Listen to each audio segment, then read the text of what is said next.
정부의 시장 개입. 이게 이제 부동산 정책이에요. 정책. 그러면 이제 이 정부 시장 개입에서 목차가 두 개가 있어요. 먼저 정부가 시장에 개입하는 방법 또는 정책으로 표현할 때는 정책 수단 이렇게 연결을 시켜요. 근데 방법에 대한 논리는 우리 교재상에서는 좀 중간에 있더라고요. 이게 책이 조금 그런데 책에서 이제 정리를 해줘야 돼. 저기 페이지 220페이지 보시면은 갑자기 거기에 떨어져 있어서 220페이지 보면은 이제 토지 중간에 양가로 3번에서 여기 토지로 이게 국화시켰는데 그러면 안 되는데 토지 어쨌든 정책 수단에서 가로치고 정부의 시장 개입 방법 이렇게 돼 있죠. 엄청 나와 엄청 거의 매년 나온다 보시면 돼. 근래에는 특히.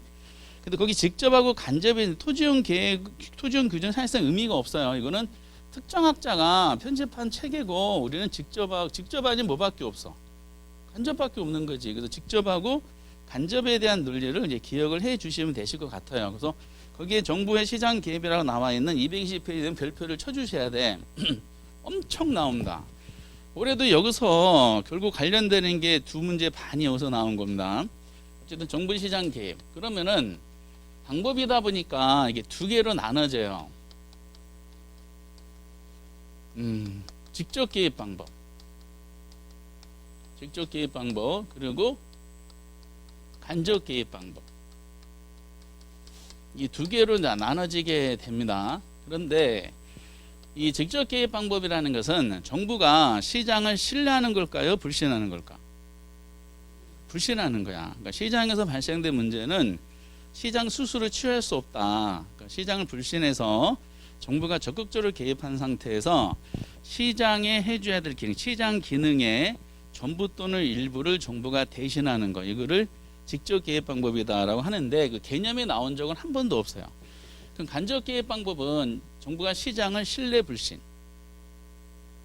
시장을 신뢰해요. 그래서 시장에 발생된 문제는 시장 스스로 충분히 해결할 수 있다. 그래서 시장 스스로 시장에서 발생된 문제를 해결해 줄 수 있도록 정부가 보조해 주고 흥분되어 있으면 조금 더 억제해 주는 이러한 역할을 하게 되는 겁니다. 근데 어떤 게 나오느냐? 방법이니까 직접하고 간접적 개입 방법에는 구체적인 종류가 뭐가 있지? 그 내용을 가지고 물어보는 것입니다. 그래서 이제 예를 들어서 경제학 책에서는 가장 이제 직접 개입 방법으로 가장 대표 설명하는 것이 가격을 규제하는 거야. 원래 가격은 누가 결정하죠? 시장이 결정해 줘야 되는데 시장에서 결정해 준 가격이 정부 입장에서 마음에 안 드는 거야. 그래서 정부가 지정한 가격대로 물건을 거래하라. 이렇게 하는 대표적인 직접 개입 방법이 가격을 규제하는 겁니다. 가격 규제 구체적인 정책이 아마 두 가지가 있어요. 분양가 규제. 분양가 규제. 그리고 이제 임대료 규제. 이런 식으로 가격을 통제하는 것은 직접이다라고 보셔야 되고요. 그리고 이제 시험에 나왔던 것처럼 공공임대. 공공임대주택 공급정책. 근데 우리는 큰 틀로 공공임대주택이라는 것은 뭐죠? 공적 주체가 임대주택을 공급하는 거죠. 사적 주체, 공공임대주택의 반대말은 민간임대주택이에요. 그러니까 민간임대주택 시장이 있고 공공임대주택 시장이 있는데 우리는 그냥 우선 퉁쳐서 공공임대주택 공급은 직접이다라고 기억을 해주셔야 돼. 그런데 좀 더 나아가서 나중에 이제 우리가 제도를 공부할 때 그 우리나라는 임대주택법이 두 개가 있어요. 민간임대주택은 특별법이 있고 공공주택에 관한 특별법이 있습니다. 근데 공공주택 특별법 거기에 보면 공공임대주택의 종류가 8개가 있어. 작년에 시험 볼 때는 7개 했었거든요. 근데 그걸 7개 중에 작년에 5개를 물어봤는데 그 단독으로 나왔으니까 올해는 이제 당연히 안 나왔겠죠. 내년도도 단독으로 안 나와요. 대신에 지문으로는 가끔 나와. 근데 그 중에서 공공임대주택의 종류 중에 나중에 공부하시겠지만은 꼭 기억하실 것이 한 3가지 정도가 있어요. 그런데 어쨌든 여러분들 영구임대주택 들어본 적 있으세요? 국민임대주택, 그리고 행복주택. 그러면은 옛날 보금자리 주택이 이제 행복주택 바뀐 건데, 그러면 만약에 이제 행복주택의 공급은 정부의 간접 개입 방법이다. OX. X지. 왜? 공공임대주택은 전부 다 직접이라 그랬어요. 그러니까 공공임대 종류가 8개가 있는데 8개를 나열했을 때 얘네들은 전부 다 직접이라고 하셔야 돼. 근데 실제 시험에는 간접이라고 나온 사례가 있습니다. 그리고 이건 주택법에서 주택 시장에 다루는 것이고, 그 토지은행제도. 정부가 이제 토지에 대한 은행 역할을 해요. 현재 시행하고 있을까 없을까? 못 들은 것 같아요? 앞으로 들어보실 거야. 2009년도부터 시행하고 있어요. 이렇게 토지은행 제도 직접이고요. 그리고 이제 공용개발. 이것도 마찬가지로 정부가 개발하는 거죠. 공용개발의 반대말이 뭘까요? 민간개발. 그 민간개발은 나중에 부동산 개발론에서 엄청 중요한 주제로 시험에 나오게 됩니다. 올해도 나왔죠. 민간개발이. 어쨌든 공용개발. 정부가 공적 주체로 토지 개발을 할 때 공익사업을 하기 위해서 헌법상 보장되는 재산권에 침해를 가할 수 있거든요. 보상을 해줘야 돼. 그 침해를 가하는 게 수용이야. 소유권을 이제 통제하게 되는데, 그 토지 수용, 이것도 자주 나왔죠. 그리고 이제 공공임대 보유제도. 적지 마세요. 나중에 요약집에 다 들어가 있어. 그리고 이제 작년에 처음으로 나왔던 공공투자사업 등등등등. 이런 부분들이 전부 다 뭐다? 직접 개입 방법이에요. 근데 종류를 나열을 할 때 되도록이면은 부동산 정체가 관련되는 제도를 가지고 직접 간접을 구별하거든요. 그러니까 그 내용이 맨날 같은 것만 나와.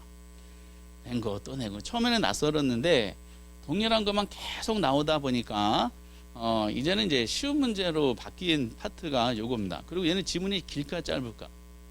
짧아요. 그래서 다음 중 직접 개입 방법에 해당하지 않는 거. 그러니까 직접이 4개고 나머지 하나가 간접. 작년처럼 박스 쳐놓고 제도를 한 7개 집어넣어요. 7개 집어넣고 직접 개입 방법에 해당되는 게 몇 개냐. 뭐 이런 식으로 개수를 물어보는 가장 어려운 문제 형식이 되는 거죠. 이거 또 나옵니다. 33회 때. 아무리 못해도 지문으로는 나옵니다. 아무리 안 해도. 간접 개입 방법은 대표적으로 이제 3가지가 있어요. 영책 여하를 불문하고 각종 보조금, 그리고 각종 부담금. 보조금이란 말 많이 들어보셨죠? 부담금이란 말도 공법 시간에 무수히 많은 부담금 공부하시죠? 앞으로 하실 것이고, 그리고 세금. 세금부터는 무조건 세종에 관계없이 무조건 다 간접이야. 세법 시간에 공부하는 모든 세금이 다 학계론에서는 전부 다 간접이다 하시면 돼. 이게 3개가 워낙 많이 나와가지고 보부세라고 할 정도예요. 그리고 또 하나는 금융시장이야. 금융시장을 통해서 부동산 시장 건드리는 것은 무조건 다 뭐다? 무조건 간접이야. 금융시장을 통해서 건드리는 대표적인 것이 대출을 규제하는 거예요. 대출 규제 중에 많이 들어보신 실무적인 용어 뭐 없으세요? LTV, 이게 대부 비율. 나중에 투자 금융에서 엄청 중요하죠. 그 DSR, 총부채 원리금 상환, 옛날 DTI죠. DTI든 DSR이든 대출 규제와 관련되는 것이고, 그 금리 조정. 그래서 이제 만약에 뭐 1월 예를 들어서 2003 내년도가 몇 년이죠? 내년 22년이에요? 벌써 그렇게 됐나? 월드컵 한지 엊그제 같은데. 그러면 이제 2022년 예를 들어서 1월 3일 한국은행에서 금융통화위원회를 열어서 기준금리를 인상했다. 정부의 부동산 시장에서 직접 개입이야, 간접 개입이야? 간접 개입이지. 뭐 그런 식으로 기준금리 인상 이렇게 이제 표현하면은 금리를 조정하는 건 전부 다 간접입니다. 그리고 행정상 정보 공개. 정부가 이제 정보 탐색 비용을 줄이기 위해서 행정 정보 공개 등등등등은 전부 다 간접 개입 방법에 대한 상황 설정이지. 그렇죠?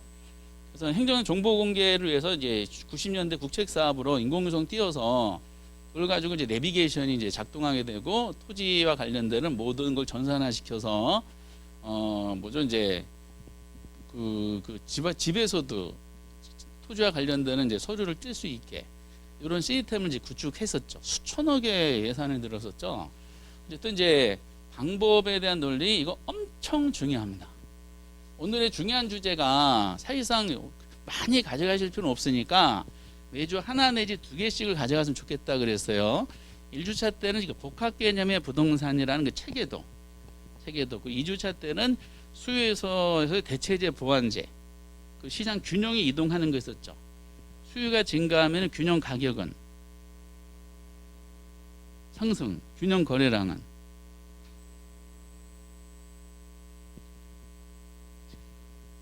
증가. 아직까지는 좀 그렇고 그렇다는 거야. 3주차 때는 이런 지난주 부동산 시장의 특성이 있었죠. 국수 BBB, 국지적 시장 수급 조절의 곤란성, 상품의 비표준화성, 거래의 비공개성, 시장의 그런 거 어쨌든 그런 거 좀 민법만 하시고 그런 거 했었다는 아슬한 추억을 가져주시면 돼. 그 중력 모형 있었죠? 중력은 유인력, 중요한 유인력에 영향 미치는 걸 몇 가지를 잡았다? 두 가지. 크기하고 거리. 크기에는 비례야 비류야. 비례하고 거리 제곱에는 그거. 일주일이면 잊어버리 충분한 시간이야. 이렇게. 그래서 그 한두 가지 봐야 되는데 오늘도 두 가지 꼭 기억하면 좋겠는데 그 중에 하나가 방법이야. 기억해 주시고 그 다음에 이러한 방법은 뭘 하기 위한 것이냐. 두 번째가 이제 정부가 시장에 개입하는 이유야. 왜 시장에 개입을 할까? 그 이유를 정책으로 표현할 때 정책 기능으로 표현한 적도 있었고 또 정책의 근거 이렇게 표현한 적도 있어요. 이유야. 이 부분은 이제 어디 설정이 되어 있냐면은 이렇게 구분한 사람이 라이센스 받아 한 거니까 209페이지. 이건 209페이지 부분 나와 있죠. 좀 아까 220페이지. 거기 이제 209페이지에 양거래 2번에서 양거래 1번 시장의 힘 비장 이건 공부할 필요 없고요. 양거래 정부의 시장 개입 이유라고 이렇게 돼 있어요. 그런데 그 이유니까 중요한 게 왜 정부가 시장에 개입할까? 중요한 이유가 몇 개가 있을까? 중요한 이유라 그랬잖아. 그죠? 이유니까 두 개가 있겠지. 오유면은 5가지가 있을 거 아니에요. 얼마나 쉬운 거야. 그렇죠? 중요한 개입하는 이유, 그러니까 두유 이렇게 되는 거죠. 두 가지가 돼 있어요. 다만 요게 이제 좀 다른 게 있어요. 이유를 정치적 기능하고 그리고 경제적 기능으로 두 개를 이제 이렇게 구분하는 우리 시험의 역사가 있습니다. 근데 교보문고에서 책은 많지 않은데 요즘은 어떻게 되는지 모르겠다. 부동산 정책론이라는 이제 서점에 있는 책들을 모아봤을 때 정책이니까 목차에 분명히 정부가 왜 개입합니까? 라는 이유라는 타이틀이 있거든요. 근데 그 책을 소설한 사람마다 좀 달라. 이 부분에 대해서. 그런데 이제 우리 국가고시에서는 중요한 게 뭐냐면은 이 분류 체계에 대해서 했을 때 누가 선빵으로 출전 들어갔느냐가 중요합니다. 그래서 옛날 7회 때 이 라이센스 박문각 책이 그분의 책을 라이센스 받아 그 책을 그대로 카피한 책인데 그분이 이제 들어갔을 때 그 7회 때 이거를 뭐라고 했냐면은 정부가 시장에 개입하는 이유를 정치적 기능하고 경제적 기능으로 분류해서 그 시험을 출제를 했어요. 그러니까 이후에 어떤 사람은 이렇게 분류하지 않는 본인의 생각이 있다 하더라도 그 생각을 어쩔 수 없이 버려야 돼. 자기 주장을 하면은 옛날에 문제 분류 체계가 오류가 발생했다는 뜻이잖아요. 요즘처럼 검토위원 제도가 있을 때는 옛날에 분류 체계를 그대로 답습을 하더라고요. 책마다 다 달라. 사회적 기능, 경제적 기능, 정책적 기능, 경제적 기능 여러 가지 표현을 많이 쓰긴 하던데 그래서 요즘에는 정치적 기능이란 말하고 경제적 기능이란 말을 거의 출제한 사례가 없어. 이렇게. 그러면 대신에 그 방향성은 똑같더라고. 그래서 거기에 방문학책도 그 중용을 취해서 그 타이틀이 있죠. 동그라미 1번에 사회적 목표 달성 요 자체를 줄을 쳐주시고 별표 쳐야 되고요. 동그라미 2번에 시장 실패 수정 요거를 줄을 쳐주시고 별표를 쳐주셔야 돼. 요렇게 시험에 나오더라고. 시험에 그 목차 자체가 시험 지문이다라고 보시면 돼요. 그럼 밑에 있는 내용들은 어차피 뒤에서 언급하는 거니까 가볍게 이제 보기 밑에 기억니은 디귿, 기억니은 디귿 리을은 그냥 자연스럽게 연결이 돼서 공부를 하시는 스타일로 연결해주면 좋겠어요.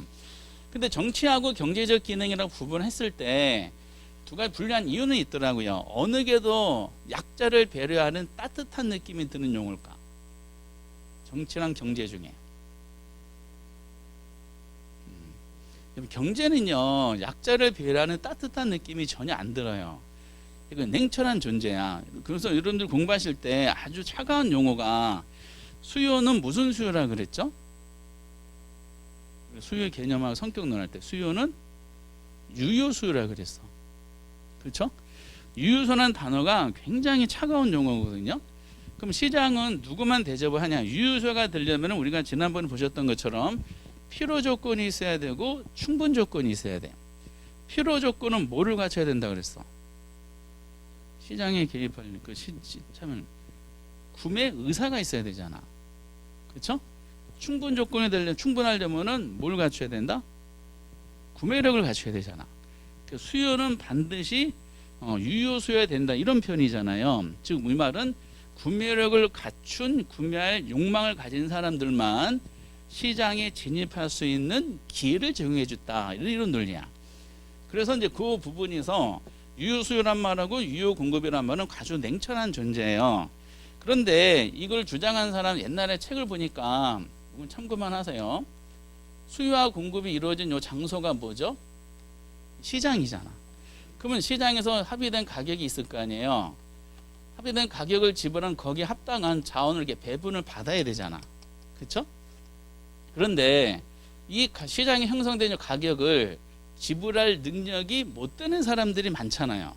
특히 부동산 시장은 그 정도가 점점 많아지겠죠. 비싸니까. 이렇게 분류한 사람이 이 사람 주변 시장을 참여하지 못하는 사람들을 주변인이라고 표현했더라고. 근데 이런 표현은 올바르게 쓰는지 저는 잘 모르겠는데 어쨌든 그러면은 이제 이 시장을 참여하지 못하는 주변에 시장 바깥에 있는 사람들은 시장에서 버림받은 사람이잖아요. 그럼 시장에서 버림받은 사람을 정부도 버리면 안 되잖아. 그렇지? 그래서 이 시장을 참여하지 못하는 시장에서 버림받은 사람들을 대상으로 정부가 개입하는 이런 따뜻한 마음을 가진 걸 정치적 기능이다라고 하는 거죠. 정치라는 것이 여의도에 있는 그 정치가 아니라 약 계층 간의 갈등을 해결하는 학문이 정치이다 보니까 이런 표현을 쓴 것 같아요. 그래서 정치적 기능 할 때 타이틀이 중요하다 그랬죠. 요 단어 꼭 알아두셔야 돼. 사회적 목표. 이렇게 시험에. 그래서 여러분 기출문제 보면은 요 표현이 상당히 많이 나와요. 근데 간단해. 그리고 기능 부분에서는 거의 정답이 잘 안 내더라고. 그러니까 오지선다를 냈을 때 종합해서 냈을 때 5개 지문 중에 한 9색을 맞추게 한 정도? 이렇게. 그래서 정부는 사회적 목표를 달성하기 위해서 부동산 시장에 개입할 수 있다. 이런 식으로만 터치하면서 그냥 멈춰요. 이렇게 꼭 기억해 주시고. 그러면 이 사회적 목표가 뭐냐? 구체적인 상황을 논하다 보면은 이거는 한도 끝도 없죠. 그래서 이 사회적 목표에 대해서 학문적인 방향을 따진 두 가지가 있어요. 사익적인 측면 효율성이 있고요. 그리고 이제 더불어 살자는 이제 형평성 논리가 두 가지가 있습니다. 효율성이냐 형평성이냐 이런 논리야. 근데 두 가지를 다 갖추는 다루기 위해서 개입하는 것이 정치적 기능인데 이 중에서 어느 걸 더 강조할까? 더불어 살자 논리니까 형평성을 좀 더 강조하는 겁니다. 효율성이 뭐고 형평성이 뭐라는 단순한 개념은 나중에 이제 1월 달에 그 PPT 수업하면서 책에 설명이 안 돼서 그때 해볼 예정입니다. 그런데 그러다 보니까 이 사회적을 달성하기 위해서 개입을 하네. 그럼 누굴 대상할까? 사회적인 약자라 그랬죠. 그래서 그걸 뭐라고 했냐면은 우리 시험은 저소득층이라고 표현했어요. 그럼 저소득층을 위한 정부의 개입이 여러 가지 분야에서 다양한 정책 수단을 활용하고 있잖아요. 근데 그중에 우리는 부동산 정책과 관련된 내야 돼. 그래서 정책 중에서 이걸 어디서 구체적으로 건드리냐? 큰 목차가 저 4개 있었죠. 정부 시장 개입, 토지 정책, 주택 정책, 주택 정책 있잖아요. 그중에 주택 정책에서 건드립니다. 주택 정책 중에서 특히 그래서 많이 거의 90% 정도 비중을 차지하는 게 임대주택 정책에서 많이 건드리는 거야. 임대주택 정책이라는 것은 임대주택 시장에 정부가 개입하는 거죠. 그 임대주택 시장의 당사자는 임대인하고 임차인이잖아요. 그렇죠? 그러면 이제 그 중에서 누가 더 약자야? 임차자가 약자죠. 임차자를 보호할 목적으로 개입하는 그 3가지 정책이 등장하는 거지. 여기서 임대료 규제, 공공임대주택 공급 정책, 임대료 보조. 이게 왜 주택 정책론에서 3가지 임대주택 정책 수단의 종류로 나열되느냐? 이 정치적 기능과 관련되는 구체적인 사례 내용을 언급하기 위해서 한 거다라고 보시면 되실 것 같아요. 그런데 이제 이런 게 있는 반면에 시장에 참여할 능력이 되는 사람이 있잖아요. 구매력을 갖춘 사람이 있지? 구매력을 갖춘 사람 시장에 합의된 요 가격을 지불하면은 거기 합당한 자원을 배분을 받아야 되잖아. 근데 가격을 지불했음에도 불구하고 자원 배분을 못 받는 경우가 있어요. 그럼 시장이 망가진 거지? 이거 그냥 방치하면 안 되잖아요. 그 경제적 기능이 됐지. 경제적 기능 그래서 뭐냐면은 타이틀인 시장 실패를 수정하기 위해서 개입하는 거다. 이렇게 논하면은 우리가 뭐라고요? 경제적 기능이다라고 하시면 되는 겁니다. 그러면서 이 부분에 대해서 그럼 어떻게 할까? 시장 실패를 일으키는 그 원인이 뭐지? 요걸 가지고 출제를 하게 되는 겁니다. 이게. 근데 이게 목차가 정치 경제가 왜 유명한 옛날 기출문제 때문이라 그랬는데 어떻게 되냐면은 저소득층을 위한 공공임대주택의 공급은 시장 실패를 수정하기 위한 정부의 경제적 기능에 해당한다. 이런 질문이 옛날 7회 때 있어. OX. X지. 요거는 경제적 기능이잖아. 뭐라고 해야 돼요? 시장 실패 수정 경제적 기능이 아니라 사회적 목표를 달성하기 위한 정치적 기능에 해당한다. 이렇게 이제 표현을 해야 돼요. 그 8회 때 똑같은 문제가 있었는데 시장 실패 원인이잖아요. 시장 실패 원인에 해당되는 걸 언급하고 그거를 정치적 기능에 해당한다. 이렇게 또 엇박적으로 매칭시키는 사례가 있었다는 거야. 그러니까 이제 그런 부분들이 있지만 요즘에는 잘 안 내요. 그러니까 타이틀만 주로 보시면 돼. 정부는 사회적 목표를 달성하기 시장에 개입할 수 있다. 정부는 시장 실패를 수정하기 위해서 시장에 개입할 수가 있다. 이렇게만 터치하시면 되실 것 같아요. 그리고 정치적 기능은 주로 약자 배려니까 나중에 주택정책론에서 세부적으로 다룰 것이고 경제적 기능과 연관되는 건 시장 실패 원인을 가지고 이제 문제의 내용을 확장하고 있다라는 내용입니다. 이것이 이제 정부의 시장 개입이라는 타이틀 하에서 아주 중요한 내용인데 특히 좀 방법에 대한 논리는 꼭 기억해 주셔야 돼. 그리고 시험 목전에서도 틀리는 분이 계셨을 때 좀 속상하면 하늘을 찌르죠. 이렇게. 그러니까 저런 경우나 보시면 돼. 항상 저는 자판기를 예를 드는데 우리 학원에 자판기도 시장이죠. 그렇죠? 수요와 공급의 원리에서 이루어지는 시장이 자판기 시장이야. 그럼 자판기에서 커피를 마시고자 하는 사람은 자판기 가격이 만약 500원이다. 그럼 500원을 그 지불하는 사람들은 500원의 가격 합의한 가격이죠. 그렇죠? 그러면은 제가 자판기를 먹고 싶어 커피를 500원을 명시가 돼 있어. 근데 주머니 보면 300원밖에 없어. 그럼 저는 자판기 시장에서 버림받은 사람이지. 그렇지. 그래서 어떡하나 300원 집어넣고 어떡하나 라고 서 있는 그 모습을 보고 원장님이 냈다 200원 던져줬어. 무슨 기능이에요? 정치적 기능이야? 경제적 기능이야? 응? 정치적 기능이지. 왜? 냈다 200원 던져줬죠? 그럼 뭐예요? 저한테 200원 보조해 준 거잖아. 설마 200원 대출해 주진 않았겠지. 그렇죠? 보조해 준 거야. 그럼 정치적 기능이야. 약자 배려. 그러면 개입 방법은 직접 개입이야, 간접 개입이야. 보조해 줬다 그랬잖아. 보조는 전부 다 뭐라고요? 간접 개입이지. 그렇지. 그런 것에 대한 논리다라고 보시면 돼요. 좀 고맙죠? 그런데 제가 500원이 있어. 500원을 집어넣었어. 집어넣는데 그럼 버튼을 눌렀으니까 구매할 능력이 되는 사람이 구매할 의사를 버튼 눌러서 표시를 한 거잖아. 그러면 그런 커피라는 자원을 저한테 배분을 해줘야 되잖아요. 안 나오네. 안 나오네. 그러면 어떻게 한 거야? 저는 원장님을 쳐다보겠지. 원장님이 안 나와? 먹었어요. 이렇게 할 거 아니야. 그러면은 원장님 하시는 말씀이 시장이 망가졌네. 그러면서 망치를 들고 오겠지. 그 자판기를 빵 치면 커피가 나오겠지. 무슨 개입이에요? 정치적 기능이야, 경제적 기능이야? 그건 경제적 기능이지. 그렇지? 직접 개입일까, 간접 개입일까? 망치 들고 온 거. 망치 들고 온다는 말은 없네요. 그래서 그런 식으로 이제 대상이 다른데 어쨌든 이런 정도만 목차 꼭 알아두시면서 아까 이거 기능을 목차만 잘 보시라 그랬죠. 요거는 다시 말씀드리면 이제 주택 정책론이라는 데서 세부적으로 논하게 됩니다. 그래서 앞으로 계속 공부하면 머릿속에 가지시는 거야. 공공임대주택 공고, 임대료 규제, 보조금, 또 분양가 규제도 마찬가지예요. 얘네들을 공부할 때는 이거는 정치적 기능에 대한 내용이구나 라는 거를, 즉 사회적 목표를 달성하게 한 내용이구나 라는 거를 기본 베이스 다 깔고 계셔야 돼. 실제는 이걸 깔고 있다는 걸 안다는 전제 하에서 내용을 확장해서 문제 내는 거거든요. 그러고 나서 요거는 바로 건드려야 돼요. 그러면 저기서는 이제 주택 정책에 대한 시장 실패를 건드렸잖아. 그러면 두 번째 목차가 시장 실패가 되는 겁니다.